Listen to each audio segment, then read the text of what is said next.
female mind in power, personality, pressure, and the psychology of women who rule. Chapter 1. The Lure of Leadership. The old wooden chair creaked under a girl no older than 10, her feet dangling, barely brushing the polished floor of the room. Her eyes, wide with an unnatural comprehension, were fixed on the small television mounted in the corner. The figure on the screen, a woman of undeniable poise and authority, spoke with a cadence that resonated through the airwaves, filling even this sterile room with its gravity. Seated beneath fluorescent lights, she appeared to be miles away, lost in reverie, as she watched the woman, a prime minister, she later learned, command an audience of millions with an elegant nod and a strategic pause. The room around her faded. The clamor of other children in the adjoining corridors dampened, until all that remained was the clarity of the woman's voice, cutting through the chaos of the world, softening it momentarily with resolve. Still young, her understanding of leadership was instinctual, unfiltered by experience or cynicism. Yet, something ignited within her, a spark. The notion that there was a vocabulary of gestures and decisions that could move masses, rewrite destinies. Power, here unveiled in its serene, yet formidable presence, had an allure she could not yet articulate, but felt with every fiber of her being. Her daydreams were often punctuated with sounds wholly different from the commanding voice of the Prime Minister. The shuffling of papers and the shouts from the schoolyard echoed in her mind, but soon transformed into images of grandiose halls lined with history and diplomacy. Her parents, oblivious to the monumental awakening of ambition within their daughter, continued with lives filled with the ordinary grind of workday demands and domestic commitments. In the late evenings, as dinner was served by dim kitchen light, the family sat together, routine intertwining with expectation. Her mother's soft reminders of diligence and her father's stories of perseverance ringed with the tinge of ancestral pride. Remember, her father would muse over the steam rising from his cup. Opportunity isn't given equally. When it comes, harness it with all your heart. Their narratives painted pictures of steadfast women etched in the annals of their family lore. Her great-grandmother, whose whispers of wisdom were storied legends passed down generations, became a symbol, a tangible embodiment of resilience. Family expectations were not shrouded with burden, but synonymous with a calling, an orchestra where every member's rhythm played its part to uplift the melody of legacy. School, too, was a stage where her burgeoning dreams found refinement. Each classroom debate became a rehearsal ground for persuasion. Each group project a lesson in coalition building. Teachers began to notice her assertive queries, her unwavering curiosity, which matured alongside her education. They nurtured these attributes, coaching the young prodigy in the art of thoughtful dialogue and decisive leadership. Even her classmates came to perceive a quiet confidence that originated from a profound imagination, much larger than their narrow realm. The schoolyard, replete with scrimmages and alliances, sometimes mirrored the very essence of negotiation and diplomacy.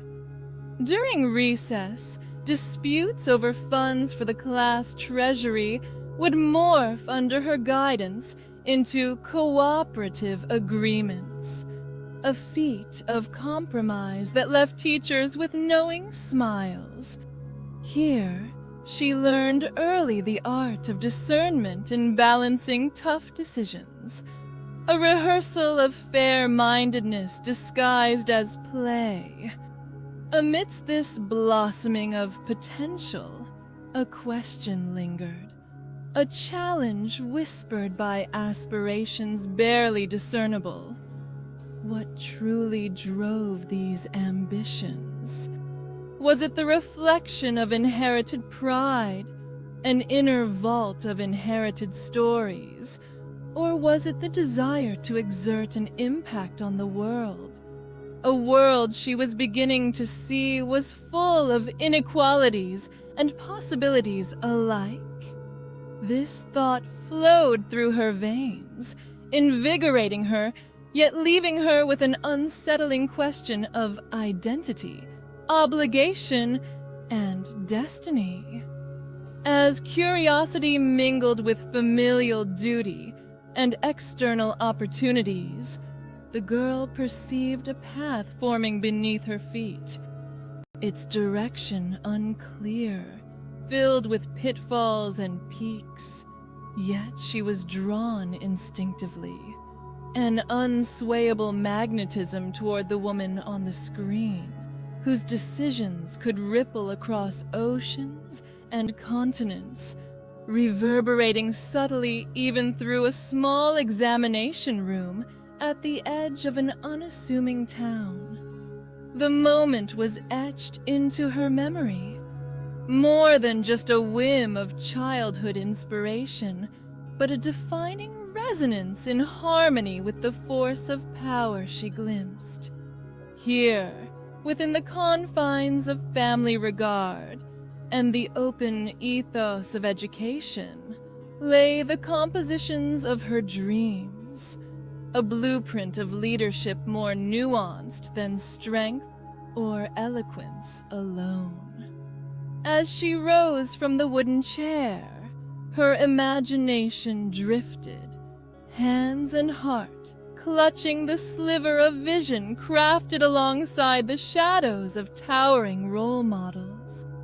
And in that mingling of past and aspiration, a narrative of leadership began to take its tentative shape, one that would push boundaries, question norms, and perhaps someday fill the space of history books with an entry of her name.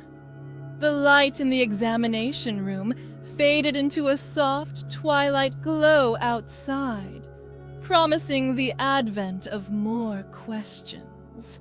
Questions that would fuel the fire of ambition, newfound in the soul of a young girl destined to chart extraordinary courses. Chapter 2.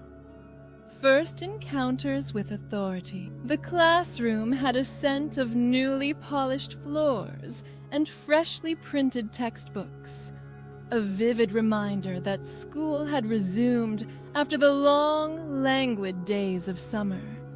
Rows of wooden desks gleamed under the flickering fluorescent lights.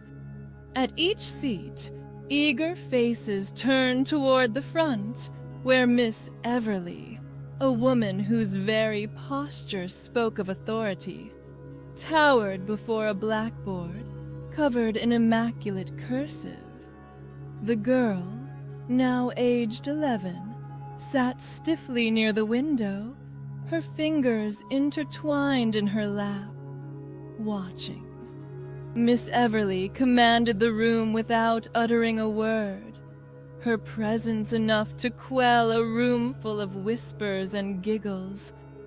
The girl noted how her teacher could wield silence, manipulating the air until it bent to her will, urging the students into an obedient hush.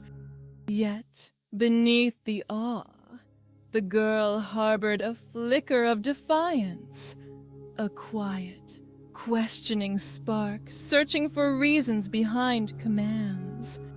It was during an arithmetic lesson that the first seeds of rebellion found fertile ground.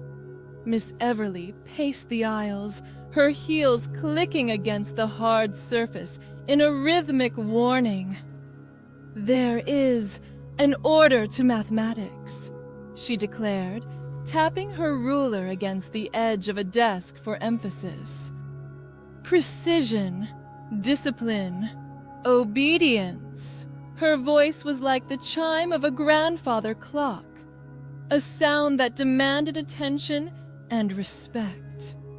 The girl's eyes flitted toward the open window, where the sun's warmth beckoned invitingly, contrasting the crisp decrees of numbers and rules. A bird sang outside, its melody free, untethered, a stark contradiction to the orderly instructions being drilled into her consciousness. Her handwriting faltered slightly on her paper as she nervously glanced at Miss Everly, who seemed to sense disturbances with a hawk-like ferocity. "Miss Carter!" Miss Everly called, her voice cutting cleanly through the still air. The girl's heart leapt into her throat as she blinked up at her. "Care to share your thoughts with the class?" It was a test, a public summoning that left her breathless. Around her, heads turned, curious eyes peering from behind spectacles and untidy bangs. There she sat, the embodiment of her own inner turmoil, a psyche on the cusp of conformity and rebellion, the path of least resistance clashing with the need to question. "I was just thinking," she began, attempting a facade of composure, yet failing to muster the diplomacy she knew was required. "Why do we have to follow such strict rules for everything?" The room held its breath, a captivated audience waiting for her fate to be delivered. Miss Everly's eyes narrowed, a hawk sizing up its prey rather than a student. "Because, Miss Carter, rules and structure create societies, civilizations. Chaos breeds failure." A ripple of tension swept through her, the challenge in her voice both empowering and terrifying. The room itself felt charged, as if the walls absorbed the intensity of the exchange. The girl could feel the definitive choice lying before her. A tempting path of rebellion that promised discovery at the price of isolation, and a road of compliance, smoother but shadowed by complacency. Entrenched in this dichotomy, her heart raced ahead of her mind. She could silence herself and claim the comfort of acceptance, or let her curiosity guide her, forging her own understanding within the rigid boundaries imposed upon her. "I just think sometimes the rules could be—" She hesitated. "Flexible?" A murmur fluttered through the classroom. She dared a glance around her, searching for nods, allies in the questioning of dogma. Instead, she sensed reservation, the collective desire to return seamlessly to the world where cause followed effect, and answers lay neatly penned in books. Miss Everly stood unwavering, a figure carved from the very stone of tradition. Her furrowed brow softened only slightly, a glimmer of intrigue masked as reproach. "Flexibility, Miss Carter," she echoed, curiosity edged with steel. "Tell me, what is the value of flexibility when lives might depend on unwavering certainty?" The girl's voice wavered but held steady, an identity anchored in the flicker of an idea. "Perhaps flexibility can mean adaptation, a chance to see what's unseen rather than just what's taught." A palpable silence ensued, enveloping the room like an unexpected fog. Then, in a tacit gesture of admiration, a small nod, Miss Everly acknowledged the girl's bravery, recognizing the undercurrent of potential hiding within the girl's tentative challenge. "You raise an interesting point," Miss Everly conceded, albeit cautiously. "There is wisdom in learning the rules before testing them. The world you wish to understand often demands balance and patience." It was a subtle concession, but one heavy in implication. A negotiation where authority softened, curiosity acknowledged. In that moment of equilibrium between rebellion and compliance, the girl experienced a revelation, understanding herself within this intricate dance and recognizing the choice as her own. As the class resumed its rhythm, the girl sat with a newfound resolve, staring at the slate of numbers. They were no longer just silent sentinels of a prescribed pathway. They became symbols. Each step in an equation a testament to the layers waiting to be explored beyond obedience. The lesson ended, the chatter of classmates filling the void left by an intense silence. But the girl lingered behind, peering out the window where the bird still sang. In its song lay a promise, the notion that curiosity, caution, and conviction might peacefully coexist, shaping her own future path in ways no arithmetic could quantify. Taking tentative steps toward the door, she sensed the winding road ahead, where rules and innovation would tussle eternally within her. She left the classroom having forged an understanding, not with her teacher, but with herself. A delicate equilibrium between compliance and rebellion that laid the foundation for whatever power she might one day claim. With each stride, the echoes of challenge and insight reverberated quietly in her mind, the clash inside that classroom setting in motion a journey of personal discovery, with authority not as an impediment, but a bridge to understanding. An origin point of potential, yet untapped. And as she exited into the cacophony of the schoolyard, an epiphany lingered. Authority's skill to command would be hers to consider, and perhaps to challenge, when and should she ever arrive at prominence. Such thoughts cocooned her heart, whispering of the distinctive challenges facing those brave enough to lead. A soft but unshaken smile curved her lips. Miss Everly would not be the last authority she would encounter, but perhaps one of the most consequential.